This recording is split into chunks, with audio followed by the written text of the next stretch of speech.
कमरे में चा बम, माइकल और होयोंग आपस में बातचीत कर रहे हैं। माइकल चा बम से मिलकर बहुत उत्साहित है और कहता है, आपसे मिलना मेरे लिए एक ऑनर है। चा बम भी माइकल की इस गेस्चर का आदरपूर्वक जवाब देते हैं। जब ये दोनों अपनी बातचीत में व्यस्त होते हैं तो होयोंग सोचता है कि माइकल, जो खुद एक फेमस खिलाड़ी है, फिर भी चा बम से मिलकर इतना एक्साइटेड है। वो चा बम को देखता है और सोचता है, आखिरकार एक लेजेंड तो हमेशा लेजेंड ही रहता है। फिर वह माइकल को देखता है और सोचता है, जब मैं मेसी और रोनाल्डो से मिलूंगा तो क्या मैं भी ऐसा ही महसूस करूंगा। इन्हीं ख्यालों में खोते हुए होयोंग अपने फैंस के साथ अपनी मुलाकात की कल्पना करने लगता है, लेकिन तुरंत रियलिटी में लौट आता है, क्योंकि उसे पता है कि ऐसा सम्मान पाने के लिए पहले उसे अपनी स्किल्स को और डेवलप करना होगा। फिर वो माइकल की T level talent midfield commander को देखता है। वह थोड़ा उदास हो जाता है क्योंकि उसे यह टैलेंट पाने के लिए 18 साल का होना जरूरी है। हमारा हीरो भी मेरी और सभी एनिमे लवर्स की तरह डे ड्रीमिंग करना बहुत पसंद करता है, इसलिए वह फिर से सोचने लगता है कि जब उसे ये टी लेवल टैलेंट मिल जाएगा तब उसकी फुटबॉल टैलेंट कितनी जबरदस्त हो जाएगी। लेकिन फिर वह सोचता है, यह जो यू लेवल टैलेंट मैं अभी पा सकता हूँ वो भी कोई कम नहीं है। उस टैलेंट का नाम है मिडफील्ड कमांडर की वर्सेटिलिटी। लेकिन उस टैलेंट को पाने की कंडीशन बहुत कठिन है। शर्तें हैं, उसे एफसी बायर्न म्यूनिख की अंडर 13 टीम को हराना होगा और उनके खिलाफ 5 गोल करने होंगे। उसे एक कॉन्टिनेंट यूथ टूर्नामेंट में भी गोल करना होगा। वो सोचता है, भले ही ये यू ग्रेड टैलेंट है जैसा कि चैड के पास था, लेकिन इसे पाना कहीं ज्यादा मुश्किल है। मजबूत डिटर्मिनेशन के साथ होयोंग सोचता है, अभी हार मानना बहुत जल्दी होगा, जब तक ट्राई न करूं तब तक कैसे पता चलेगा। उधर माइकल बॉलाक चा बम से होयोंग के बारे में पूछते हैं। चा बम गर्व से जवाब देते हैं, वो कोरिया का एक प्रॉमिसिंग यंग प्लेयर है जो साओ पाउलो क्लब में फुटबॉल सीख रहा है। इस साल उसने अंडर 13 लीग जीती है और गोल्डन बॉल भी हासिल की है। माइकल बॉलाक उसकी उपलब्धियां सुनकर इम्प्रेस हो जाते हैं। वह हाथ बढ़ाकर कहता है, नाइस टू मीट यू होयोंग।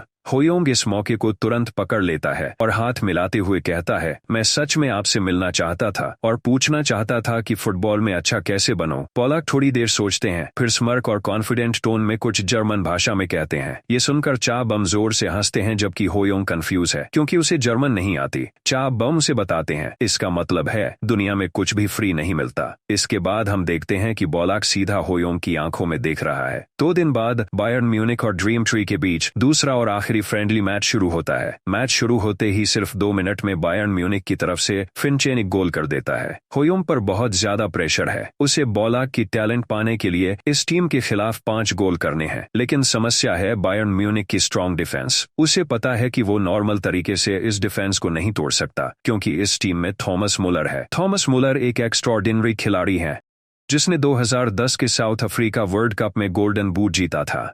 वो वही गोल मशीन है जिसने 2014 ब्राजील वर्ल्ड कप में जर्मनी को जीत दिलाई थी। उसकी टैलेंट्स बेहद खास है, लंबा कद, स्ट्रॉन्ग फंडामेंटल्स और टेक्निक, और एक इंटेलिजेंट माइंड से खेलना। उसकी ऑफ बॉल मूवमेंट और स्पेस पेनिट्रेशन एबिलिटी बेजोड़ है। होयोंग मुस्कुराता है और सोचता है, ये तो एक गोली से 2 शिकार वाली स्थिति है। मैं बॉलाक और मुलर दोनों की टैलेंट्स पा सकता हूँ। थॉमस मुलर की टैलेंट पाने की शर्तें हैं, मैच जीतना, मुलर से ज्यादा गोल करना और एक हैट्रिक स्कोर करना।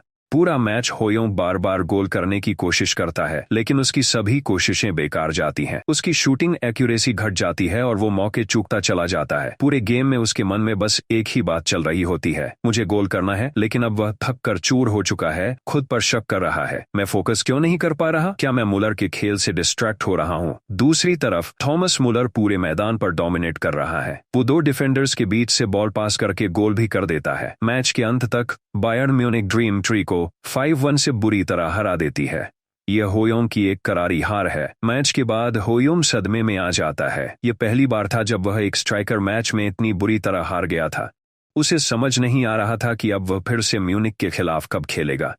वह बालक और थॉमस मुलर जैसे खिलाड़ियों की टैलेंट कॉपी करने का मौका भी गंवा चुका था। उसे खुद पर बहुत गुस्सा आ रहा था। कैंटीन में होयोंग खाना तो खा रहा था, लेकिन उसका मन कहीं और था। वह इतना परेशान था कि खाना तक पूरा नहीं खा पा रहा था। एक टीममेट ने उससे चिंता के साथ पूछा, तू खा क्यों नहीं रहा? सब ठीक है? लेकिन होयोंग ने कोई जवाब नहीं दिया और चुपचाप कैंटीन से बाहर चला गया। वह सोचता रहा, मैं इतना बुरा क्यों खेला? आखिर दिक्कत क्या थी? इन्हीं विचारों में डूबा हुआ था कि अचानक किसी की आवाज आई। स्याओग दौड़ता हुआ आया और बोला, कोच चा बम तुम्हें ढूंढ रहे हैं, सेवक ने कहा। शायद वो कॉन्टिनेंट यूथ टूर्नामेंट की शेड्यूलिंग के बारे में ब्रीफिंग दे रहे हैं। होयोम ने समझा और जाने का फैसला किया। जैसे ही वह रूम में दाखिल हुआ, उसने देखा कि उसके टीममेट्स बहुत खुश थे और बात कर रहे थे कि कॉन्टिनेंट यूथ टूर्नामेंट में उनका पहला मैच बायर्न म्यूनिख से है। वो कह रहे थे, अब हम अपना बदला ले सकते हैं। सभी बहुत एक्साइटेड थे और जीत के लिए डिटरमाइंड भी। होयोम चुपचाप पीछे खड़ा सब सुन रहा था। उसके चेहरे पर हल्की मुस्कान थी और वह सोच रहा था, ये मेरा आखिरी मौका है। अगर मैं अगला मैच में 4 गोल कर पाया तो मैं बालक और थॉमस मुलर की टैलेंट कॉपी कर सकता हूँ। अगले दिन सुबह उन्होंने एक नया ट्रेनिंग सेशन शुरू किया। प्रैक्टिस की शुरुआत बेसिक्स से हुई, कॉर्नर किक्स, फ्री किक्स और पेनल्टीज। पूरा ट्रेनिंग सेट पीसेस पर फोकस्ड था। सेट पीस का मतलब होता है पहले से प्लान की गई पासेज और मूवमेंट से किया गया हमला। जब होयोम प्रैक्टिस कर रहा था, एक कोच ने कहा, होयोम बाकी खिलाड़ियों से अलग दिखता है। उसके फंडामेंटल्स मजबूत हैं और वह बाकियों से ज्यादा मेहनती है। लेकिन चा बम की राय थोड़ी अलग थी। उन्होंने होयोम को बुलाया और पूछा, क्या चल रहा है? तू बहुत परेशान लग रहा है, कहीं फुटबॉल खेलना ही मुश्किल तो नहीं हो गया तेरे लिए? होयोम ने गहरी सांस लेकर कहा, हाँ सर, मेरा दिमाग बहुत भरा हुआ लगता है और शरीर वैसा जवाब नहीं दे रहा जैसा देना चाहिए। चा बम ने उसकी बातों को आगे बढ़ाते हुए कहा, क्या तेरे पैर उलझ जाते हैं? जैसे तू उन्हें हिलाना चाहता है पर वो नहीं हिलते। होयोम ने कहा, हाँ बिल्कुल, मुझे समझ नहीं आ रहा कि ऐसा क्यों हो रहा है। मैं पागल होने तक फ्रस्ट्रेटेड हो गया हूँ। चा बम कुछ मिनट सोचते हैं और फिर कहते हैं, मुझे लगता है तेरे मन में बहुत ज्यादा सोच चल रही है।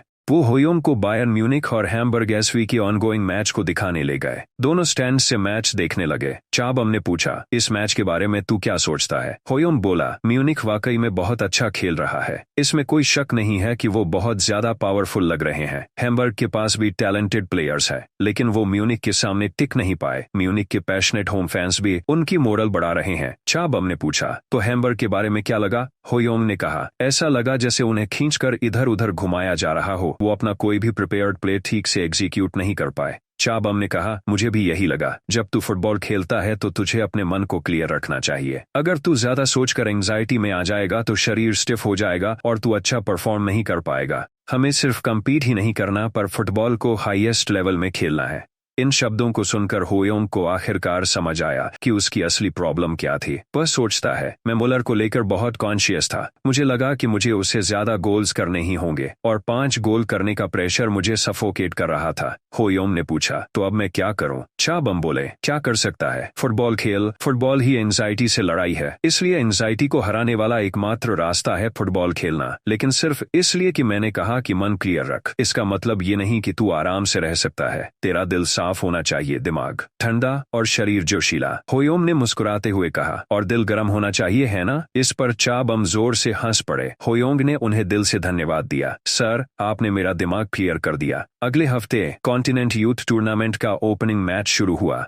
Dream tree versus Bayern Munich. Line में खड़े होयोंग को थोड़ा नर्वसनेस हो रही थी। उसने अपना दिमाग शांत किया, आंखें बंद की और सोचा, चलो मेडिटेशन से उन ऑब्सेसिव थॉट्स को बाहर निकालते हैं, जैसे मैंने कोच से सीखा था। यह मेरी मानसिक स्थिति को कंट्रोल करने के लिए है, ताकि मैं अपना बेस्ट परफॉर्म कर सकूं। मैं इसमें पूरी तरह माहिर नहीं हुआ हूं, लेकिन इसके असर अब साफ दिखने लगे हैं। वो अपनी आंखें खोलता है और जोश में चिल्लाता है, चलो शुरू करें। थॉमस मुलर होयोंग को इतना जोश में देखकर हैरान होता है। वो अपने साथियों से कहता है, क्या वो वही बच्चा नहीं है जिसने पिछले मैच में हमारे खिलाफ गोल किया था? लगता है इस बार वो जबरदस्त डिटर्मिनेशन के साथ आया है। मैच शुरू होता है। ड्रीम ट्री टीम के पास बॉल का कब्जा है। एक खिलाड़ी बॉल को ऊपर की ओर पास करता है, जिससे विपक्षी फॉरवर्ड्स और मिडफील्डर्स क्लियर हो जाते हैं। होयोंग पूरी ताकत से बॉल को रिसीव करने के लिए स्प्रिंट मारता है। थॉमस मुलर होयोंग की स्पीड देखकर चौंक जाता है। वो अपने साथी डेनियल से कहता है, होयोंग के साथ चिपक कर रहो, उसे खुला मत छोड़ना। डेनियल होयोंग के पीछे है और होयोंग बॉल की ओर दौड़ रहा है। होयोंग सोचता है, मैं थोड़ा छोटा जरूर हूँ, लेकिन हेडर में नहीं हारूंगा। हेडर टाइमिंग और डायरेक्शन का खेल है, बस सही जगह पहले से पकड़नी होगी।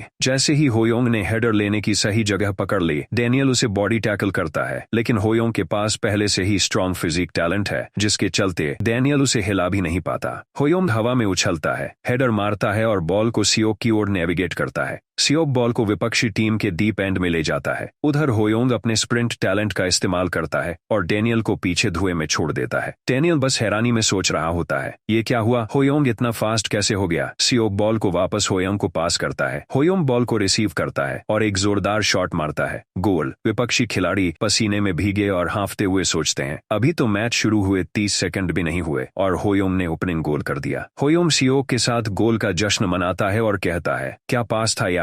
फिर वह सबको पुकार कर कहता है, चलो अपनी पोजीशन पर वापस चलो। अगले 30 मिनट में ड्रीम टीम एक गोल कंसीड करती है जिसे व्हीलर ने किया था। दूसरा हाफ असली टकराव से भरा होता है जहां होयोंग और थॉमस मुलर आमने सामने होते हैं। होयोंग के पास बॉल होती है और मुलर अपने बॉडी वेट का इस्तेमाल कर उसे पीछे धकेलने की कोशिश करता है, लेकिन होयोंग टस से मस नहीं होता। मुलर सोचता है, मैंने पिछले हफ्ते इसे इतना मजबूत नहीं देखा था, ये तो उस पेड़ जैसा लग रहा है जिसकी जड़ें जमीन से जकड़ी हुई हैं। ये गोल स्कोरर भी है और प्ले मेकर भी। यकीन नहीं होता, ये तो मॉन्स्टर प्लेयर है। जब भी इसके पास बॉल आती है मुझे लगता है कुछ धमाकेदार होने वाला है। हम इसे बस ऐसे ही खेलने नहीं दे सकते, हमें इसे हर हाल में प्रेशर में रखना होगा वरना जीतना नामुमकिन है। और तभी हम देखते हैं होयोंग को 3 डिफेंडर्स ने घेर लिया है और उनके पीछे 2 और खिलाड़ी खड़े हैं। अगर होयोंग बच निकले तो उन्हें कवर कर सकें। ये सारे खिलाड़ी होयोंग से एकदम चिपक कर खड़े हैं ताकि उसके पास ना जगह हो ना मूवमेंट और वह बॉल कंट्रोल खो दे। लेकिन इतने पास खड़े होने के कारण होयोंग का पैर एक डिफेंडर के पैर से टकरा जाता है और वो गिर जाता है। रेफरी उसे फ्री किक देते हैं। सियोक उसकी हालत देखकर चिंतित होता है, लेकिन होयोंग कहता है, थोड़ा दर्द है लेकिन अब मैं ठीक हूँ। वैसे भी इतनी रेयर फ्री किक मिली है तो इसे मिस नहीं किया जा सकता। फिर वो कहता है, मैं खुद ये शॉट लूंगा। सियोक चिंतित चेहरा बनाकर कहता है, क्या कोई दूसरा खिलाड़ी बेहतर नहीं होगा। तेरी अभी की हालत में तू शायद फ्री किक के लिए परफेक्ट नहीं है। लेकिन होयोंग कोई जवाब नहीं देता।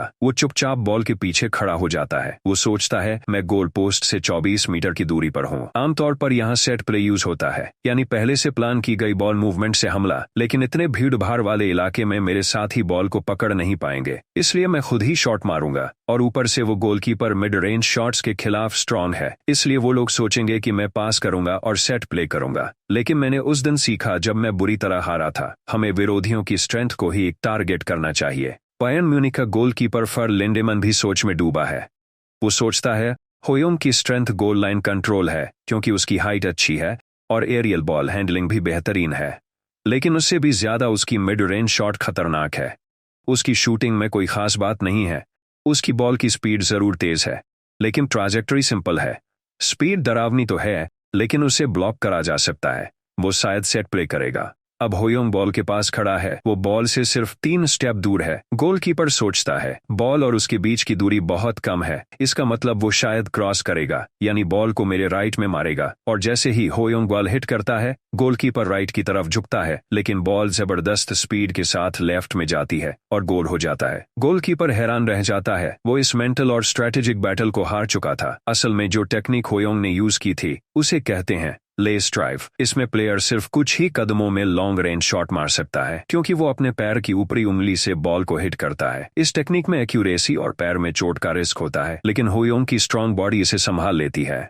और इसी के साथ होयोंग ने अपने प्रतिद्वंदी को धोखा देकर मनोवैज्ञानिक लड़ाई जीत ली। पूरी टीम गोल का जश्न मनाने लगी और ड्रीम ट्री टीम 2-1 से आगे हो गई। होयोंग एक लंबी सांस लेते हुए सोचता है, बस एक और गोल करना है, मैं कर सकता हूँ। लेकिन तभी उसे चा बम की बातें याद आती हैं। अपने अंदर की बातों में इतना मत उलझो, बस फुटबॉल खेलो। वो मुस्कुराते हुए सोचता है, मुझे सिर्फ अपना बेस्ट खेलना है और बाकी सब किस्मत पर छोड़ देना है। इसके बाद भले ही ड्रीम ट्री थोड़ी देर के लिए असावधान हो गई और बायर्न म्यूनिख ने एक और गोल कर दिया, लेकिन ड्रीम ट्री को फिर से एक मौका मिला। होयोंग ने हवा में बॉल पाई और एक शानदार हेडर से गोल कर दिया। इस तरह उसने हैट्रिक पूरी कर ली और ड्रीम ट्री अब 3-2 से आगे थी। वो सोचता है, अगर हम इसी फ्लो को बनाए रखें तो हम जीत सकते हैं। लेकिन बायर्न म्यूनिख ने खेल की तीव्रता बढ़ा दी और धीरे धीरे मोमेंटम अपने पक्ष में कर लिया। थॉमस मुलर ने आगे बढ़कर जबरदस्त पासिंग से ड्रीम ट्री के खिलाड़ियों को पार किया। आखिर में उसने नटमेग मूव से गोल कर स्कोर बराबर कर दिया। दोनों टीमों के खिलाड़ी थक चुके थे और जोर जोर से सांस ले रहे थे।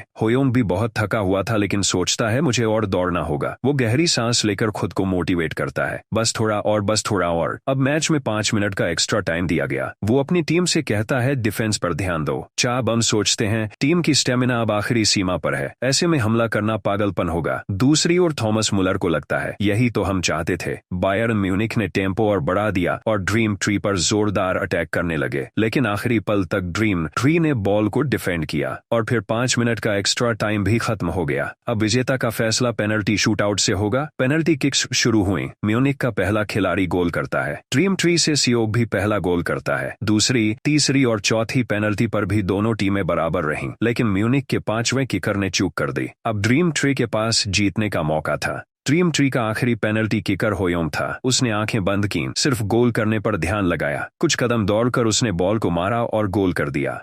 पूरी टीम खुशी में झूम उठी। होयोंग थक कर जमीन पर लेट गया, लेकिन जब उसने आंखें खोलीं तो देखा कि थॉमस मुलर उसकी ओर आ रहा है। मुलर ने हाथ बढ़ाया और होयोंग ने भी उसका हाथ मिलाया। होयोंग मुस्कुराते हुए सोचता है पिछली बार मुलर जीता था, आज मैं जीता, तो अब हम बराबरी पर हैं। शायद अगली बार हम न खेल पाएं, लेकिन उम्मीद है फिर मुलाकात होगी। फिर होयोंग सोचता है मैंने सिर्फ 4 गोल किए, अगर एक और कर देता तो मुझे माइकल बालाक का टैलेंट भी मिल जाता। लेकिन फिर वो खुश होता है क्योंकि उसे थॉमस मुलर का टैलेंट मिल गया था। वो सोचता है सॉलिड फंडामेंटल्स अच्छा है, लेकिन स्पेशल पेनिट्रेशन उससे भी बेहतर। ये पहली बार है जब उसे A+ टैलेंट मिला है। अब उसके पास एक ब्रेक थ्रू स्ट्राइकर बनने के लिए सारी जरूरी खूबियां हैं। वो अपने टैलेंट्स को और बेहतर बनाने का निश्चय करता है। तभी उसे नोटिफिकेशन मिलता है कि इस टैलेंट को पूरी तरह कॉपी करने में 40 दिन लगेंगे। इस दौरान वो कोई और टैलेंट कॉपी नहीं कर पाएगा। वो कहता है ठीक है। हालांकि उसे बालाक का टैलेंट मिस करने का थोड़ा अफसोस है, लेकिन खुद को समझाता है मैंने अपनी पूरी कोशिश की थी। शिकायत की कोई वजह नहीं है। 2 दिन बाद सीड यूनाइटेड ने ड्रीम ट्री को 2-1 से हरा दिया। हालांकि दोनों टीमें बराबरी की टक्कर दे रही थीं,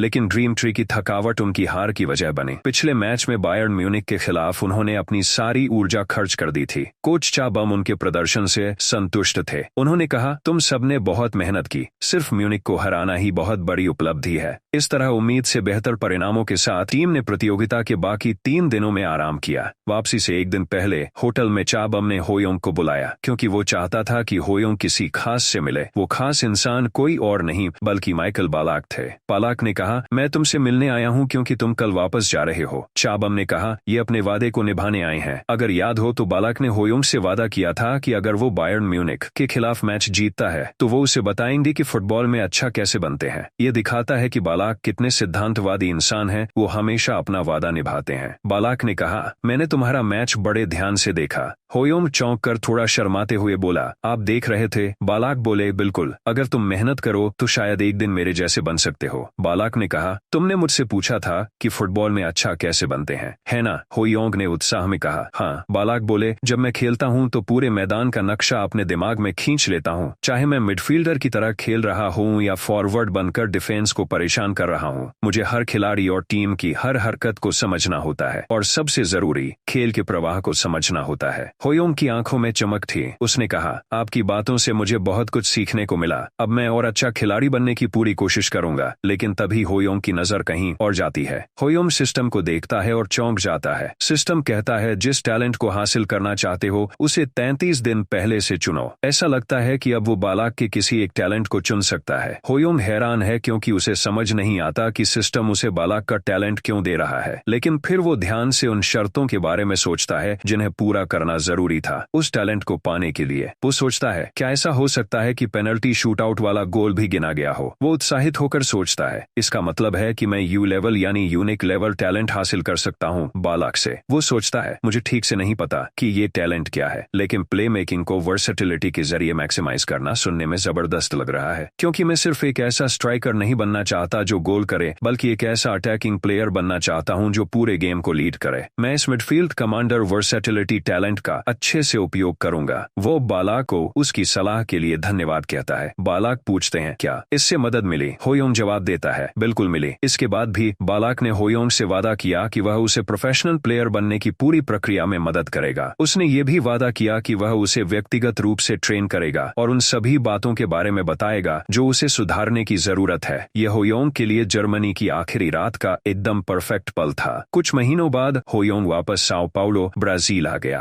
वो अपने डॉर्न का दरवाजा खटखटाता है और सोचता है काफी समय हो गया यहाँ आए हुए। मोनिका, जो पहले की तरह ही सुंदर है, उसी गर्मजोशी से होयोंग का स्वागत करती है। होयोंग भी उतनी ही गर्मजोशी से जवाब देता है और सोचता है, हालांकि हमने एक दूसरे को लंबे समय से नहीं देखा, लेकिन तुम और भी परिपक्व हो गई हो और तुम्हारे टैलेंट्स भी बड़े हैं। होयोंग सोचता है, भाषा की स्किल और बॉडी बैलेंस हासिल करना मेरे आने वाले सफर में बहुत मददगार होगा। उसने पहले ही कंडीशन 1 और 3 पूरी कर ली है, अब बस कंडीशन 2 बाकी है, जो है एक advance level Brazilian international language certification pass करना। मोनिका पास आकर उसका निरीक्षण करते हुए कहती है, तुम पहले से लंबे हो गए हो। होयोंग हंसते हुए कहता है, थोड़ी देर में तुम मुझे ऊपर देखकर बात करोगी। मोनिका थोड़ा उदास होकर कहती है, फिर मैं तुम्हारे सिर पर हाथ नहीं फेर पाऊंगी। होयोंग जवाब देता है, तो क्या मैं तुम्हारे सिर पर हाथ फेर सकता हूँ? मोनिका उसकी बात मान जाती है और कहती है, जरूर। इसके बाद 1 महीना बीत गया, जहाँ होयोंग ने स्कूल की क्लासेस और फुटबॉल ट्रेनिंग को संतुलित किया। इस बीच उसका मिडफील्ड कमांडर वर्सेटिलिटी टैलेंट हासिल हो गया, लेकिन उसे पूरी तरह एब्जॉर्ब करने में 30 से 60 दिन लगेंगे। होयोंग इससे संतुष्ट है और बालाक को धन्यवाद कहता है। अगले 3 हफ्तों में होयोंग बहुत मेहनत करता है और देखता है कि उसके टैलेंट्स की ग्रोथ स्पीड पहले से कहीं ज्यादा तेज है। शायद इसकी वजह यह है कि अब उसके पास फुटबॉल जीनियस जैसा टैलेंट है। उसके 3 टैलेंट्स बहुत तेजी से बढ़ रहे हैं, स्पोर्ट्स कार जैसे तेज पैर, मजबूत शरीर और बॉडी बिल्डर जैसी मजबूत मसल्स। वो सोचता है ये सब फिजिकलिटी से जुड़े हुए हैं, इसलिए एक दूसरे की ग्रोथ को बढ़ावा दे रहे हैं। यानी जैसे जैसे शरीर मजबूत हो रहा है, मसल्स और भी कड़े हो रहे हैं, जिससे पैर और तेज हो पा रहे हैं। वो सोचता है, अगर मैं अभी इस स्तर पर हूं तो अंडर 13 लीग मेरे लिए बाएं हाथ का खेल होगा। अचानक कोच कार्लो उसे बुलाते हैं और कहते हैं, कल स्कूल के बाद फिजिकल मेजरमेंट रूम में आ जाना। होयोंग हामी भरता है। अगले दिन हम देखते हैं कि बहुत से लड़के वहां मौजूद हैं और ज्यादातर होयोंग से बड़े हैं। होयोंग थोड़ा कंफ्यूज है और अपने माहौल को देख रहा है, लेकिन फिर उसे समझ आता है कि ये मेडिकल टेस्ट है। वो डगलस और कैश्मीरो को देखता है, लेकिन दोनों किसी कारण से बहुत टेंशन में लग रहे हैं। उसे आखिरकार पता चलता है कि वे उससे बड़े हैं, इसलिए उन्हें अंडर 15 में जाने के लिए इस मेडिकल टेस्ट में बेंचमार्क को पार करना होगा। आज का मेडिकल टेस्ट उनके भविष्य को तय करेगा और यही बात होयोंग पर भी लागू होती है। यह अंडर 13 से अंडर 15 में इतनी कम उम्र में छलांग लगाने का मौका है, एक अवसर। वो सोचता है, ये आसान नहीं होगा, लेकिन मुझे पूरी कोशिश करनी होगी।